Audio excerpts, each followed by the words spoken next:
There is this young man who is drawing caricature of the president, doing the caricature of William Samoei Ruto, the fifth president of Kenya.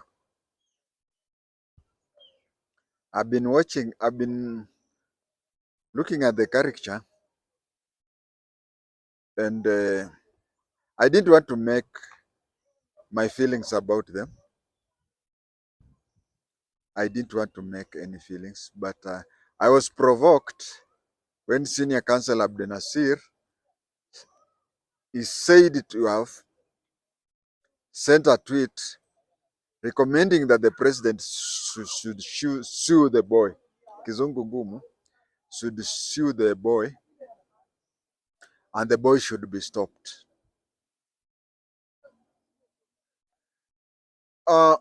There is one rule about advisors. Advisors give you advice, and that is why you should have a handful of advisors, not a 180 like Rigathi Gachagua, but you should have advisors to advise you. But you should understand that at the end of the day, the decision you make, nobody will ask who misadvised you. No, you'll be held accountable to what you're doing. So, yes, Senior Counsel has advised the president to sue the boy. He can sue the boy and win the case. But I see this is a case of lose-lose. Should he take the case to court, there is no heads or tail. Both sides of the coin is lose-lose. Why am I saying so? If Ruto takes the young man to court and he wins, Ruto wins the case, people will say that he's suppressing freedom of expression. So he will have won the case, but he'll still have lost the case, because it will be seen that he is against free expression. And suppose he loses. If he loses, again he will have lost, because he will have lost. So I like the way Ruto handles issues, and even Gachagua, because a young girl started calling Gachagua Rigiji, and Gachagua had to look out for her and give her something. It is good to appreciate in innovativeness. On the other hand, Ruto is the only person, the only president, or even senior Kenyan that I know that had been given a nickname which was not flattering, and he adopted the nickname. People started calling him Zakayo Mtoza Ushuru. He has on several occasions accepted and said, hata kama mnaniita Zakayo, taking it with a light touch. I remember when we were growing up with Kinamikweche T9, I was so thin that people used to call me mosquito. People used to call me mosquito because I was very thin as a mosquito.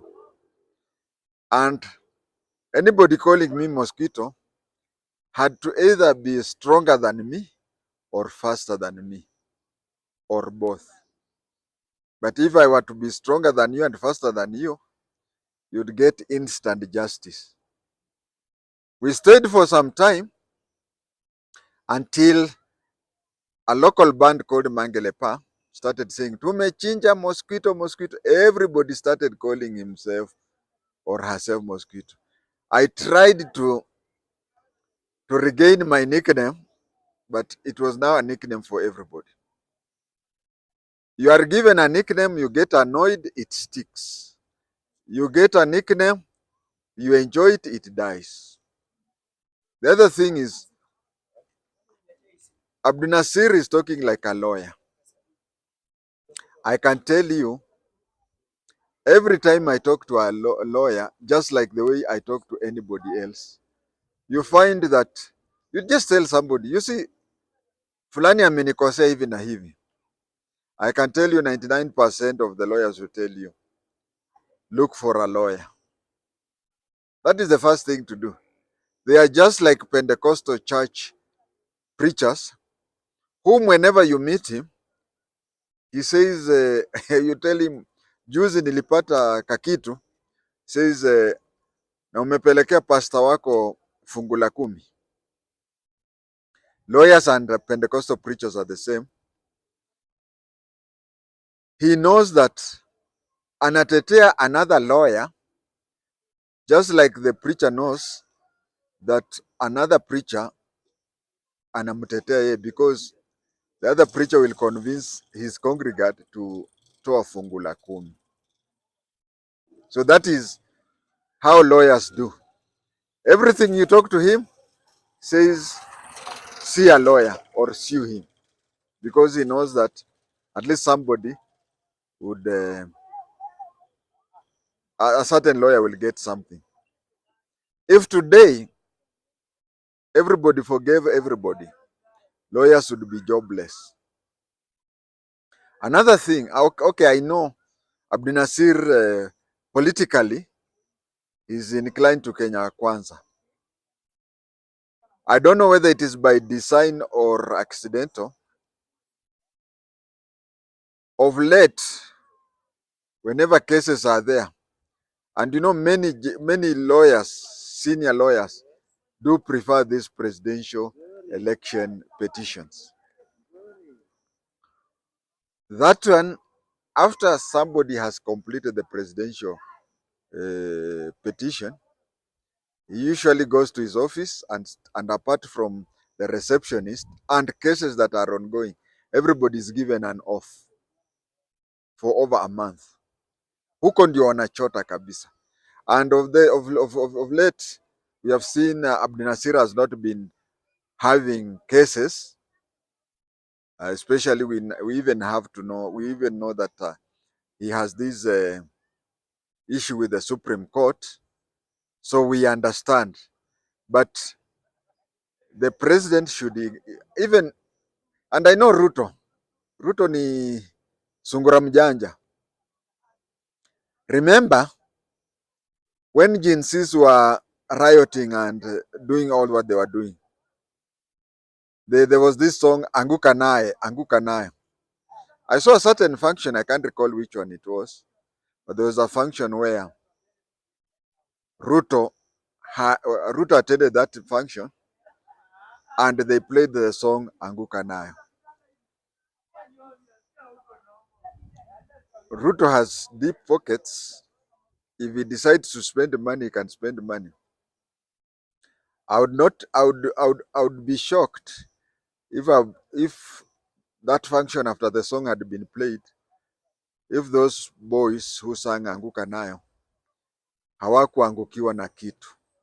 So all in all, I would say that we have wrong advisors like Abdunasir who give wrong advices, and if the president follows those advices, it is his political arena that is affected.